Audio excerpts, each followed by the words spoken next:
तो चलिए दोस्तों, आज हम वीडियो बनाने वाले हैं लोडर पर जो लगाया गया है इस ट्रैक्टर में। ये 11.5 फुट का लोडर है और इसका जो बकेट साइज़ है वो 1200 किलो का बकेट साइज़ है।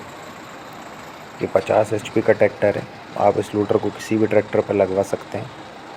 40 HP, 45 HP, 50 HP या उससे बड़े ट्रैक्टर पे। जिस किसी को भी लोडर बनवाना हो वो दिए गए नंबर पर संपर्क करें।